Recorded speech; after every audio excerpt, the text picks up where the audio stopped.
کہ اجڑے ہوئے دل اللہ والوں کے درد بھرے دل کے صدقے میں آباد ہو جاتے ہیں، یعنی خدا کی محبت کا درد ان کو بھی مل جاتا ہے۔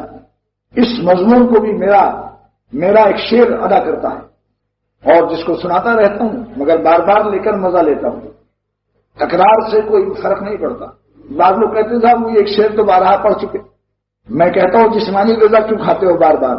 اپنی بیوی سے کہہ دو زندگی میں ایک دفعہ انڈا کھلا دینا، کیونکہ ہم وہاں اعتراض کرتے ہیں کہ ایک شعر کئی دفعے سنایا اور پھر سنا دیا آج، وہاں کہہ دو تکرار مت کرنا، انڈے کو دوبارہ مت کھلانا، ایک دفعہ زندگی میں کھلا دو، شامی کباب ساری زندگی میں ایک دفعہ کھلا دو، کیوں بار بار کھاتے ہو؟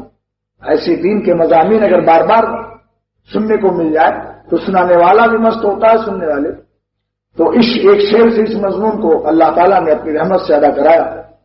وہ دل جو تیری خاطر فریاد کر رہا ہے، وہ دل جو تیری خاطر فریاد کر رہا ہے، اجڑے ہوئے دلوں کو آباد کر رہا ہے۔ جو دل اللہ کی یاد میں مستر اور بے چین رہتا ہے، اجڑے ہوئے دلوں کو آباد کر دیتا ہے۔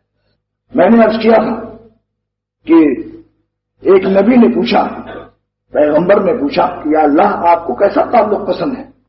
حضرت جلال الدین رومی رحمۃ اللہ علیہ فرماتے ہیں کہ اس نبی کو مگر یہ وحی بتائی گئی یہ بات کہ مجھے اپنے بندوں سے ایسا تعلق پسند ہے کہ جیسے ماں 2-3 سال کے بچے کو جو ابھی چلنا سیکھا ہے کسی خطا پر مثلا ناک یا بلغم منہ میں رکھ لیا، کوئی کپڑا گندا کر دیا، نالی میں ہاتھ ڈال دیا تو ماں اس کو کان پکڑ کے کہہ رہی نکل یہاں سے نہ رہا ہے۔